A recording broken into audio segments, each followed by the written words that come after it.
औज़ुबिल्लाहिमिनश्शैतानिर्रजीम बिस्मिल्लाहिर्रहमानिर्रहीम रब्बि इश्रह ली सदरी व यस्सिर ली अमरी वहलुल उक़दतम मिन लिसानी यफ़क़हू क़ौली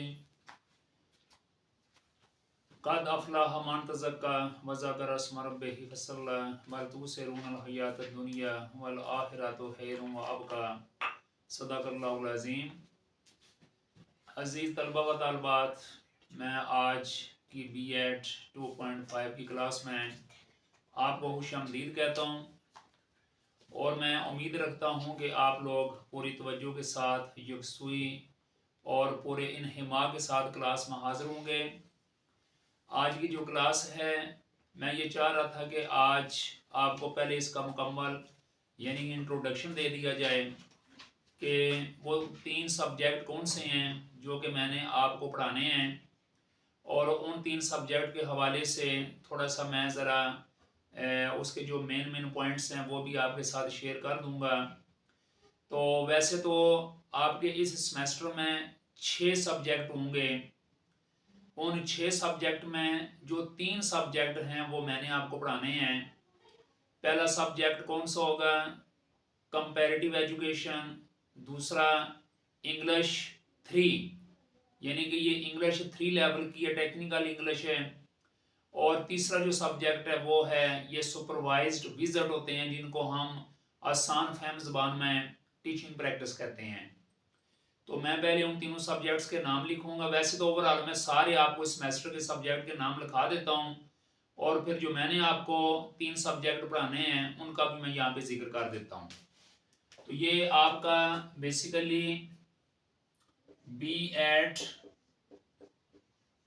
2.5 है और आज डेट है 27 दिसंबर 2023 है।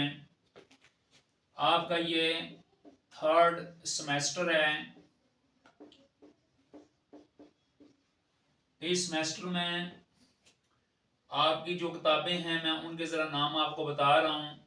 ये EDU जो है ये बेसिकली एजुकेशन को ज़ाहिर करता है। आपकी एक बुक होगी जिसका कोड है 231। इसका नाम है टीचिंग, यानी कि आपको नजर आ रहा है, यकीनन आपको नजर आ रहा है, टीचिंग लिटरेरी स्किल्स। इसके बाद दूसरे नंबर पे जो दूसरी किताब है उसका नाम है EDU 122, और ये जो किताब है इसका है कंपैरेटिव एजुकेशन।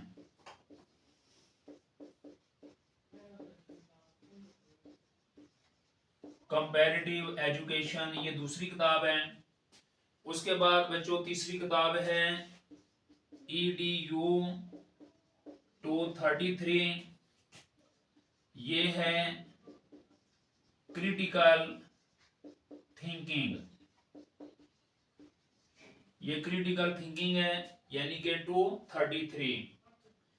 उसके बाद बच्चों आपकी जो किताब है वो है 234, ये कोड है उसका, और ये है कश्मीर स्टडीज।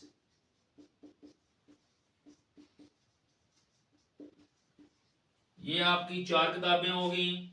और जो 5वीं किताब है वो है EDU 235 इंग्लिश 3 टेक्निकल।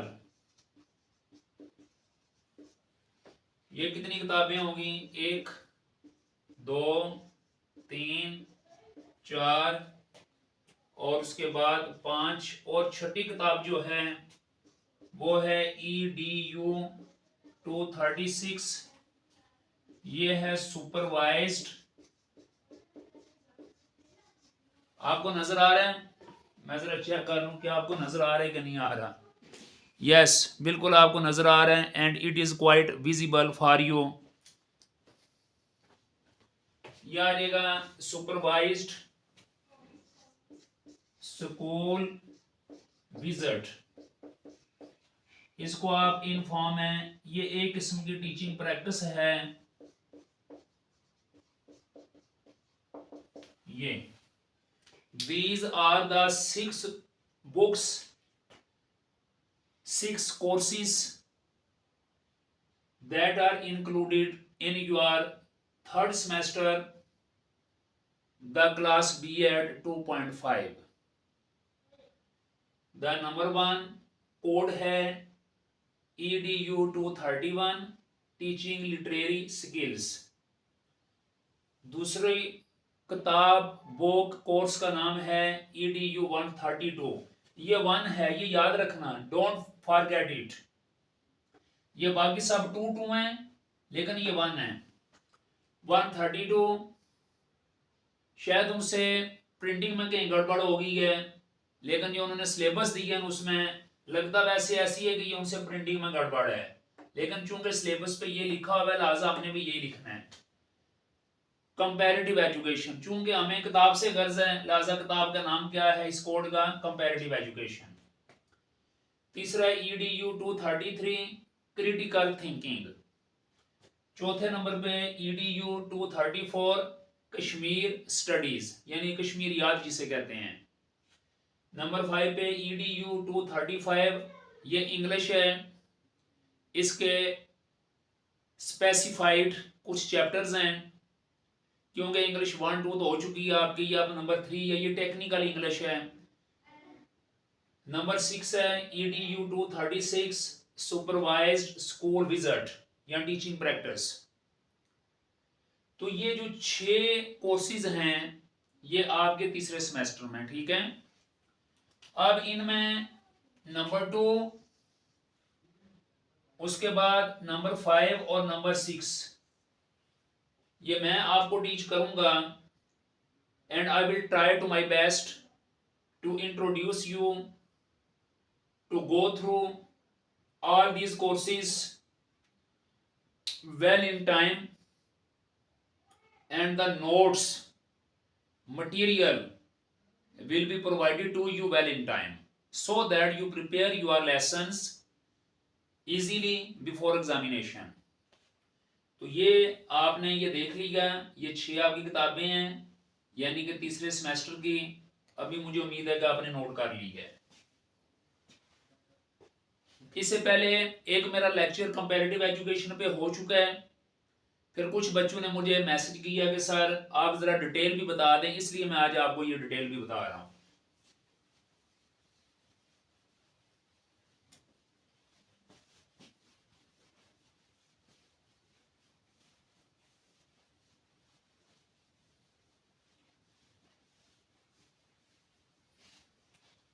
अभी जो किताब आज जो लेक्चर कंपैरेटिव एजुकेशन का तो हो गया है, आज मैं ये चाह रहा था कि जो सुपरवाइज्ड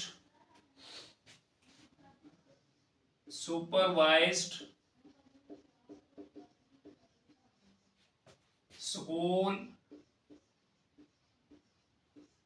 इसका कोड आपको पता नहीं क्या है, सुपरवाइज्ड स्कूल विजिट, जिसका कोड 2EDU 36 है। इसके हवाले से मैं थोड़ा सा आपको बताना चाहूंगा कि ये बेसिकली क्या चीज है। आपके तीसरे सेमेस्टर में भी ये सुपरवाइज स्कूल विजिट है और 5वें सेमेस्टर में भी टीचिंग प्रैक्टिस है। जिन लोगों का 1.5 साल B.Ed है उनके तीसरे सेमेस्टर में टीचिंग प्रैक्टिस है और आपके 5वें सेमेस्टर में भी टीचिंग प्रैक्टिस है।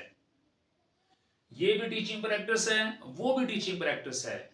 The question is here, what is the difference between this teaching practice and the that one in the 5th semester teaching practice. जो 5वें वाला है और ये है, इनमें फर्क क्या है। तो आपने ये खास तौर पर आज फर्क समझना है और उसके बाद फिर आपने इसकी तैयारी भी करनी है। आपने इसके वो बनाने भी हैं लेसन वगैरह भी, लेकिन किस तरह के लेसन बनाने हैं, they must be according to my instruction, आपने उसके मुताबिक बनाने हैं।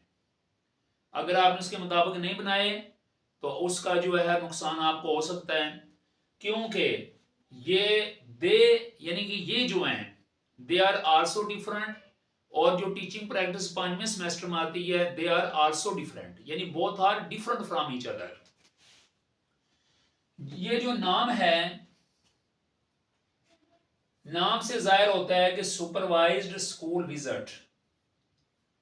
सुपरवाइज्ड यानी सुपरवाइज करना किसी चीज को, निगरानी करना किसी चीज की, निगरानी। और निगरानी हमेशा by the application of your 5 senses से होती है। पर्टिकुलरली जब आप खुद अपने हाथ से किसी चीज को ऑब्जर्व करते हैं, यानी कि here the main thing is observation. Observation यानी कि अपनी मुशाहिदा करना, अपनी आंखों से देखना। आप किसको देखना? स्कूल विजिट, स्कूल जाना और जाकर अपनी आंखों से देखना। स्कूल जाकर स्कूल जाना, ये नोट कर लें अपने पास। स्कूल जाना और अपनी आंखों से देखना या मुशाहिदा करना। This is very important. अब सवाल ये पैदा होता है कि आपने स्कूल जाना कहाँ है, वहां पर देखना किसे है, क्लास को देखना है, स्कूल को देखना है, किसको देखना है? आपने किसको आपने ऑब्जर्व करना है, किसको सुपरवाइज करना है आपने? तो अभी आगे मैं आपको डिटेल इसकी बता रहा हूं।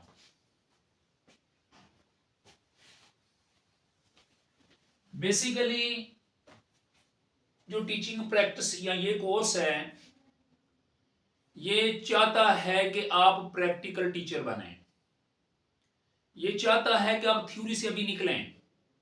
थ्योरी आपने बहुत पढ़ ली, पहले सेमेस्टर में पढ़ ली, दूसरे में पढ़ ली। थ्योरी आपने पढ़ ली है, रटे लगा ली हैं, सबक याद कर ली हैं, पेपर में उगल दिया, जो कुछ आपको आता था सब कुछ हो चुका है। इस कोर्स का मकसद, the main purpose of this course is to enable you the skills practically of a teacher. यानी कि जो टीचर के अंदर जिन स्किल्स की जरूरत होती है अमली तौर पे, उनको इन्हांस करना, उनको डेवलप करना और उनको मिसाल के तौर पर यानी कि जला बख्शना, ताकि आप लोग सिर्फ जबानी तोते ना बने, बल्कि अमली तौर पे भी आप क्लास में जाके पढ़ा सकें और आप अमली तौर पे भी टीचर बन सकें। The main purpose of this course is that to enable you to become a teacher। आप क्लास में जाएं, क्लास में खड़ा कैसे होना है, बच्चों को मुखातब कैसे करना है, बच्चों से सवालात कैसे करने हैं, बच्चों से बात कैसे करनी है, आपने सबक को ज़्यादा फिजिबल कैसे बनाना है, क्लास का एनवायरनमेंट कैसे अच्छा करना है, फ्रेंडली एनवायरनमेंट कैसे क्लास के अंदर बनाना है कि लर्निंग बेहतर हो सके। तो these are all the things that are applied in the class। उन सब को आपने ऑब्जर्व करना है, उन सब को सुपरवाइज करना है, उन सब की निगरानी करनी है, उनको देखना है। आप देखेंगे तो उसके बाद ही वो करेंगे, यानी कि आप देखेंगे तो उसके बाद, यानी कि मिसाल के तौर पर फर्ज करें आप टीचर को पढ़ाता हुआ देखते हैं, तो उसको देख के ही आप ही कल उसी तरह का पढ़ाना शुरू करेंगे। जब एक चीज का आपको पता ही नहीं है, आपने किसी चीज को ऑब्जर्व भी नहीं किया, तो फिर आप कैसे पढ़ाएंगे? आपने 2 दिन तक सिर्फ किताबों को रटा लगाना सीखा है, नोट्स वगैरह यानी कि उनसे सबक याद करना सीखा है, या नेट से सबक याद करना सीखा है, पढ़ाना तो सीखा ही नहीं आपने। तो the main purpose of this degree of B.Ed is particularly to enable the teacher how to teach in the class. How to teach in the class, class में पढ़ाना कैसे है। तो मैंने आपको पहले ये बता दिया कि टीचिंग प्रैक्टिस एक आपकी तीसरे सेमेस्टर में है और एक 5वें सेमेस्टर में है। तीसरे सेमेस्टर की जो टीचिंग प्रैक्टिस है ये और तरह की है, 5वें सेमेस्टर में जो आपकी टीचिंग प्रैक्टिस है वो और तरह की है। उसमें कुछ और चीजें तैयार की जाती हैं, इसमें कुछ और चीजें तैयार की जाती हैं, उसमें कुछ और चीजें होती हैं, इसमें कुछ और चीजें होती हैं। ये याद रखना आपने। अब इसमें आपने करना क्या है, इसमें आपने करना ये सिंपली आसान सा मैं आपको बताना चाहूंगा। इसमें आपने करना ये है कि आपने किसी स्कूल में जाना है, किसी स्कूल में आपने जाना है और स्कूल जाके आपने स्कूल को में जो कुछ भी हो रहा है उसको ऑब्जर्व करना है। स्कूल में जो कुछ भी हो रहा है उसको क्या करना है, आपने ऑब्जर्व करना है। मिसाल के तौर पे आप स्कूल जाते हैं, आप देखते हैं कि बच्चे लाइनें वगैरह बना रहे हैं, असेंबली वगैरह बन रही है, असेंबली का यानी कि वहाँ पर टीचर्स वहाँ पर असेंबली में मौजूद हैं, बच्चों से तिलावत, हम्मद, नात और तकरीर वगैरह करवाई जा रही हैं। तो इन सब चीज़ों को आपने ऑब्जर्व करना है, इन सब को देखना है। इनको देखने के बाद जो मेन चीज़ अभी मैं आपको बताने जा रहा हूँ वो ये है कि इनको देखने के बाद आपने किसी एक क्लास में चले जाना है। लेकिन ये सारा कुछ कैसे होगा, ये ऐसे होगा कि जब आपने किसी भी स्कूल, चाहे वो प्राइवेट है चाहे वो गवर्नमेंट है, उनके हेड मास्टर से, उनके प्रिंसिपल से आपने इजाजत ली होगी। आपने ये कहा होगा जी कि मैं कुछ दिनों के लिए आपके स्कूल में आऊंगी, आपकी जो टीचर्स अपनी क्लास में पढ़ाती हैं मैं उन्हें सिर्फ ऑब्जर्व करूंगी, उनको मैं देखूंगी कि वो पढ़ाती या पढ़ाते कैसे हैं, वो कैसे अपने बच्चों को इंग्लिश पढ़ा रहे हैं, वो कैसे साइंस पढ़ा रहे हैं, वो कैसे रियाजी पढ़ा रहे हैं, वो कैसे उन्हें फिजिक्स, केमिस्ट्री, बायो, एसएसटी ये सारे सब्जेक्ट कैसे पढ़ा रहे हैं। तो I want to observe them. ये आपने इजाजत लेनी है प्रिंसिपल से, तो प्रिंसिपल आपको इजाजत दे देगा, ठीक है जी आप कल से आ जाएं, परसों से आ जाएं। तो फिर आप जब ये आपको इजाजत मिल जाएगी, आप स्कूल जाया करेंगे, तो आपने स्कूल की असेंबली भी चेक करनी है। असेंबली चेक करने के बाद आपने किसी एक दिन आप इंग्लिश की जो क्लास है 9th या 10th की, ये याद रहे your main concern is secondary level. आप जो है सेकेंडरी लेवल पे होंगे, 9th 10th क्लास पे आपकी जितनी भी होगी ऑब्जर्वेशन वो 9th और 10th की क्लास पे होगी। तो उस पे आपने करना क्या है, उसमें आपने 9th क्लास में आप ऐसा करेंगे, इंग्लिश पहले दिन रख लें कि जो पीरियड इंग्लिश के हैं, आप इंग्लिश के टीचर जो है उसको बता दें कि जी आपने क्लास में पढ़ाना है, मैंने सिर्फ ऑब्जर्व करना है। आप ही क्लास के एंड पे, कोने पे, किसी जगह पे बैठ जाएं, कहीं दरमियान में पीछे बैठ जाएं, दूसरी साइड पे बैठ जाएं, ताकि बच्चे भी आपसे डिस्टर्ब ना हों और जो उन्हें पर्टेनिंग रिलेटेड जो टीचर पढ़ाने वाली है वो भी डिस्टर्ब ना हो। तो आपने पीछे बैठ के टीचर को जो वो 30 40 50 मिनट पढ़ाएगी पीरियड, उसको आपने ऑब्जर्व करना है, उसका आपने मुशाहिदा करना है, उसको आपने देखना है वो कैसे पढ़ाती है, उसने सबक का आगाज कैसे की है, उसने बच्चों को मिसाल के तौर पर जो वो मेन पॉइंट्स होते हैं यानी कि लेसन के अंदर, वो अभी मैं आपको लिखाता हूँ कि जो जो आपने ऑब्जर्व करने हैं कि वो जो टीचर है वो कैसे मिसाल के तौर पर यानी कि वो सारा कुछ करवाती है। तो वो जो पॉइंट्स हैं वो आपने जहन में रखने हैं। तो बहरहाल उन पॉइंट से पहले मैं आपको ये बताना चाहता हूँ कि आपके पास एक नोटबुक होगी, एक रजिस्टर होगा, या एक आपके पास का यानी पेज होगा, शीट होगी, शीट पेपर होगा, चाहे आप कोई भी पेपर यानी कि रख लें अपने पास। तो उस पेपर के ऊपर सबसे ऊपर लिखना आपने फील्ड नोट्स, फील्ड नोट्स। आगे आपने डेट लिखनी है, जैसे आज 27 तारीख है दिसंबर की, 27 दिसंबर नहीं नवंबर की, सॉरी 27 नवंबर 2023। और अगर हो सके तो दिन भी लिख सकते हैं, जैसे आज दिन कौन सा है, आज मंडे है, तो आप आगे मंडे भी लिख सकते हैं, मंडे। फील्ड नोट्स आगे ये सारे क्या आपको नजर आ रहे हैं, मैं जरा चेक करना चाहता हूं कि आपको नजर आ रहा है कि नहीं आ रहा। Yes, it is quite visible and you can see easily. Okay, ये फील्ड नोट्स हैं। इन फील्ड नोट ये तो ऊपर आपने, ये आपके ऊपर हेडिंग होगी, ये आपका पेज है जिसके ऊपर ये सारा कुछ लिखा हुआ है, ठीक है। यहां पे लिखा होगा रिफ्लेक्टिव नोट्स,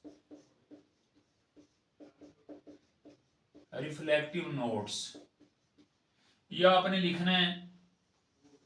इसी तरह ये कॉपी है, नोटबुक है, इसके सफ़े आगे लाइनें लगी हुई हैं।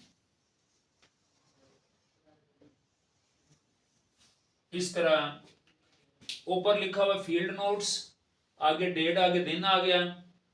तो यहाँ पे आपने लिखना रिफ्लेक्टिव नोट्स। रिफ्लेक्टिव नोट्स में आपने जो कुछ स्कूल देखा, असम्बली को ऑब्जर्व किया, इंग्लिश की क्लास को आपने ऑब्जर्व किया। अब ऑब्जर्व करने में क्या क्या देखना है? देखना ये कि टीचर जो है उसने अपने लेसन का आगाज कैसे की है। आगाज के बाद ये देखना है कि टीचर ने बच्चों को मेंटली प्रिपेयर यानी ब्रेन स्टॉर्मिंग कैसे की है। टीचर ने पढ़ाने से पहले जो बच्चे हैं उनको पढ़ने के लिए तैयार किया कि नहीं किया, this is called brain storming. फिर उसके बाद टीचर ने कोई बच्चों से प्रीवियस जो लेसन होता है या नॉलेज होता है वो को 2-4 सवाल किए कि नहीं किए। फिर उसके बाद ये टीचर ने जो टॉपिक पढ़ाना था वो अनाउंस किया कि नहीं किया। आजकल हमारी जो रवायती क्लासें हैं, ट्रेडिशनली जो क्लासेस हैं, उसमें टीचर जाती है और कहती है बच्चों किताब निकालें। बच्चे किताब निकालते हैं तो वो पूछती है अच्छा आज हमने कौन सा सबक पढ़ना है। This is not what required there. ऐसा नहीं करना। टीचर को पहले से पता होना चाहिए, इसलिए कि टीचर के पास प्लानर होगा, डायरी होगी, प्लानर होगा उसके पास, जो उसने पहले से सबक को प्लान किया होगा। आपने इस चीज को भी देखना है कि जो टीचर जब क्लास में आई है तो उसकी डायरी यानी प्लानर उसके पास मौजूद था कि नहीं था। अगर डायरी प्लानर उसके पास मौजूद है फिर तो ठीक है। और वो क्या करेगी, बच्चों को खुद बोलेगी कि बच्चों today we are going to discuss about the topic of part of speech, figure of speech, tenses, passivisation, narration, कोई भी वो कह सकती है जो कि उसने पढ़ाना होगा। कहीं ऐसा तो नहीं कि बच्चों से आगे वो टीचर पूछ रही है। अगर बच्चों से आगे पूछ रही है it means she has not prepared the given task at home. मतलब ये है कि जब उसने घर से तैयार नहीं किया तो ये चीज आप ऑब्जर्व करेंगे। लेकिन अगर उन्होंने सबक तैयार किया हुआ है तो वो अनाउंसमेंट ऑफ द टॉपिक करेंगे कि बच्चों today we are going to discuss about part of speech. फिर उसके बाद क्या होगा, फिर देखना आपने ये है कि उसने बच्चों को वो पढ़ाई कैसे हैं।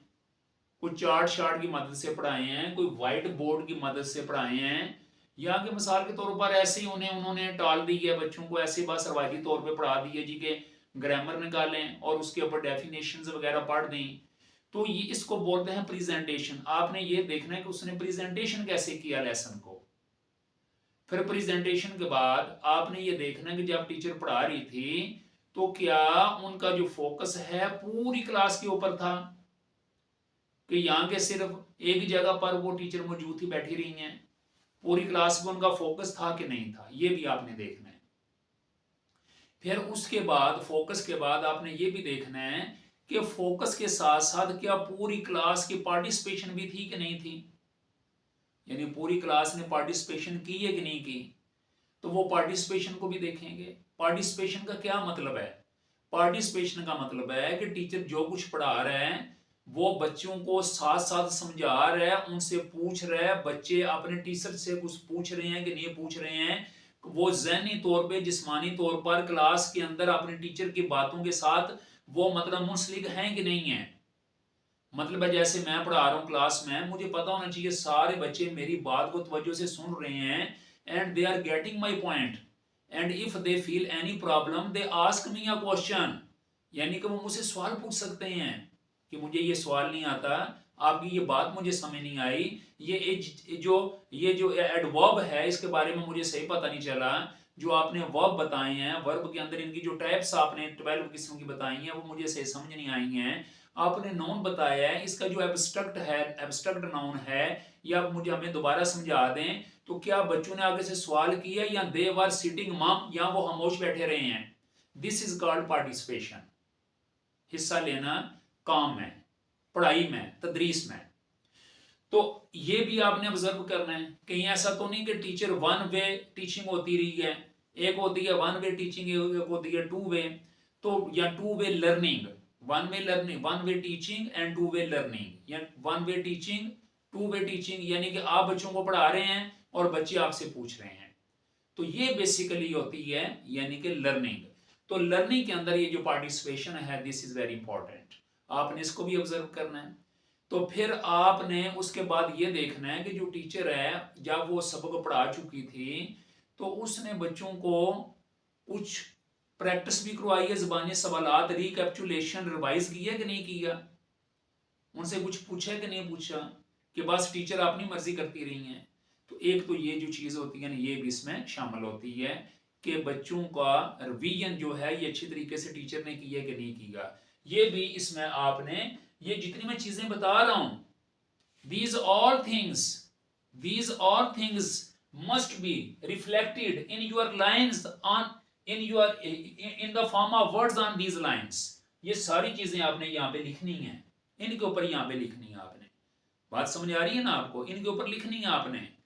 फिर उसके बाद ये देखेंगे कि टीचर ने सबका होमवर्क चेक किया बच्चों का कि नहीं किया, फिर उन्होंने नया होमवर्क बच्चों को दिया कि नहीं दिया। तो ये जो सारी चीजें हैं ये आपने टीचर्स की चेक करनी है। तो फिर उसके बाद आपने रिफ्लेक्टिव जो नोट है ये अपना सारा मुकम्मल करना है। बात समझ आ रही है नहीं आ रही है? मिसाल के तौर पर अभी मैं जो चीजें आपको बता रहा हूं उसमें कौन कौन सी चीजें जो कि आप ऑब्जर्व करेंगे। एक तो आप ऑब्जर्व करेंगे उनके यानी कि उनकी पार्टिसिपेशन क्लास में थी कि नहीं थी, बच्चों को साथ इन्वॉल्व रखा कि नहीं रखा, टाइम मैनेजमेंट का ख्याल रखा कि नहीं रखा। कहीं ऐसा तो नहीं है कि पहले मैडम आके या टीचर आके बैठे रहे 10-15 मिनट मोबाइल यूज करते रहे हैं, उसके बाद जब देखा कि 20 मिनट रह गए तो एकदम अटेंशन हो गई तो पढ़ाना शुरू कर दी है। कहीं ऐसा तो नहीं है। ये सारी चीजें यानी कि क्लास के अंदर जो पढ़ाने के हवाले से चीजें हैं वो सारी आपने ऑब्जर्व करनी है।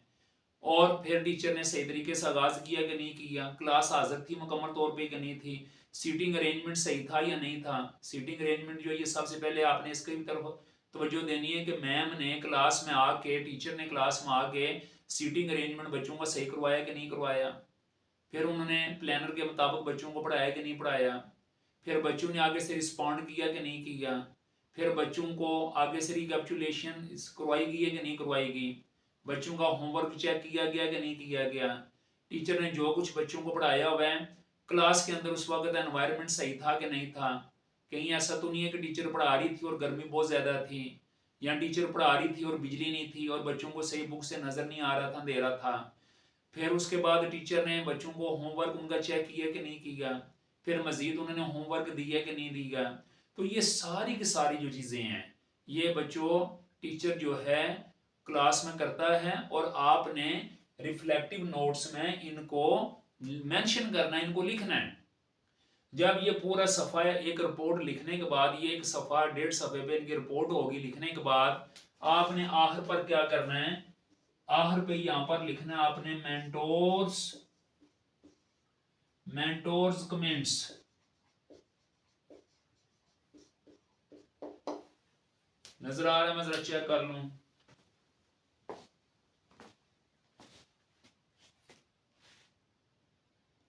यस, ये नजर आ रहा है आपको, मेंटोर्स कमेंट्स आपको नजर आ रहे हैं।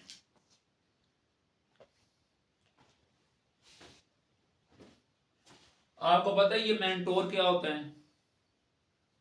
Mentor is also synonym of teacher. यानी कि जो टीचर होता है, जो ट्यूटर होता है, उसको मेंटोर भी कहते हैं। अब मेंटोर आपको पता आपका कौन सा होगा? वो टीचर होगा जिसको आपने ऑब्जर्व किया होगा। जिस टीचर को आपने ऑब्जर्व किया क्लास में पढ़ाते हुए, ही इज योर मेंटोर। जिसको आपने क्लास में पढ़ाते हुए देखा है, जिसको क्लास में पढ़ाते हुए आपने ऑब्जर्व किया है, ही इज योर मेंटोर। वो क्या करेगा, वो यहाँ पे बकायदा नीचे लिखेगा आपके बारे में, फिर वो लिखेगा ऊपर आपने उसके बारे में लिखा, उसकी तदरीस के बारे में लिखा, उसकी टीचिंग के बारे में लिखा, टीचिंग मेथडोलॉजी के बारे में लिखा, उसके टीचिंग एड्स के एप्लीकेशन के बारे में लिखा, उसके मेथडोलॉजी, उसके सारा प्रोसेसेस के बारे में लिखा। यहाँ पे बच्चों वो आपके बारे में लिखेगा कि मैंने ये महसूस किया है कि ये जो आप बेसिकली ट्रेनिंग टीचर हैं, आपका अभी क्या होगा डेजिग्नेशन, आपका जो डेजिग्नेशन है बच्चों ये याद रखना,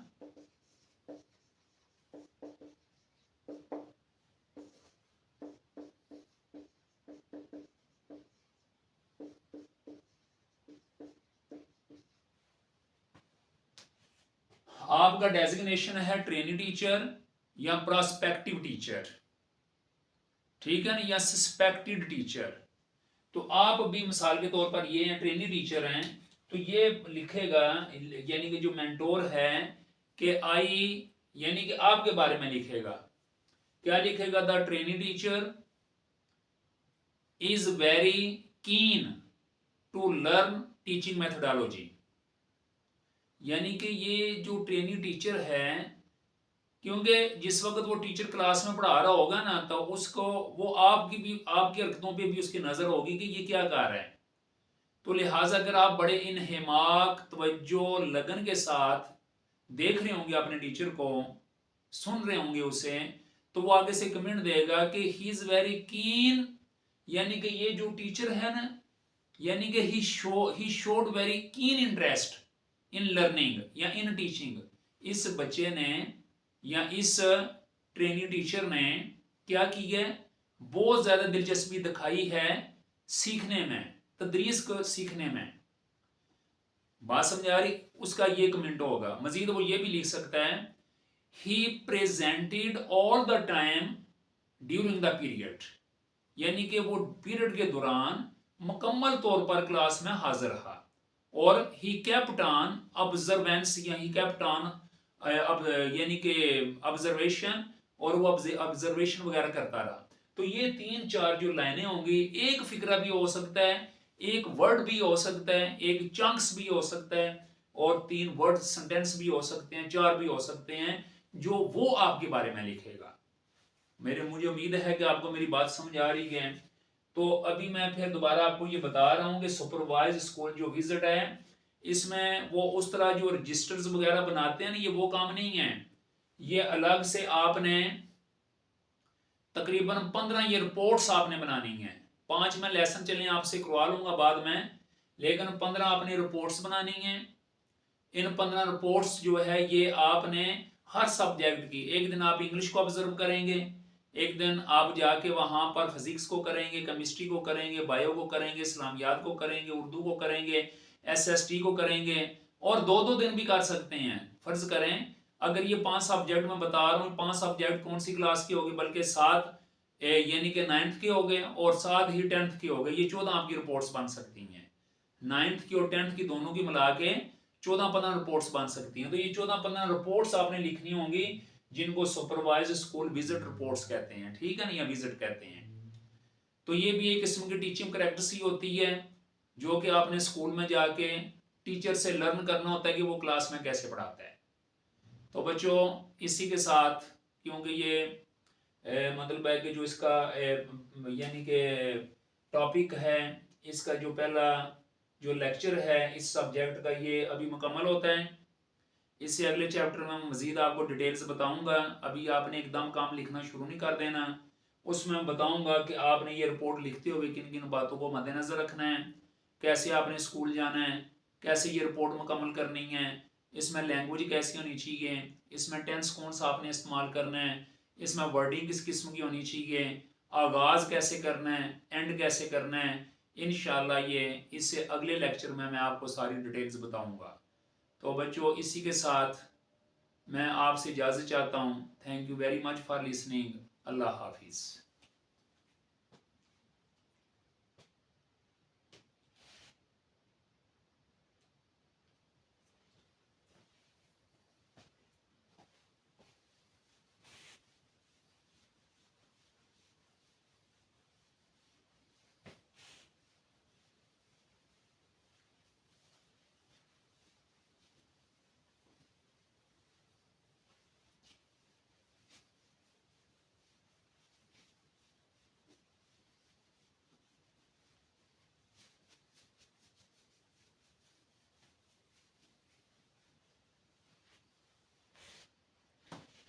ओके बच्चों, अल्लाह हाफिज़।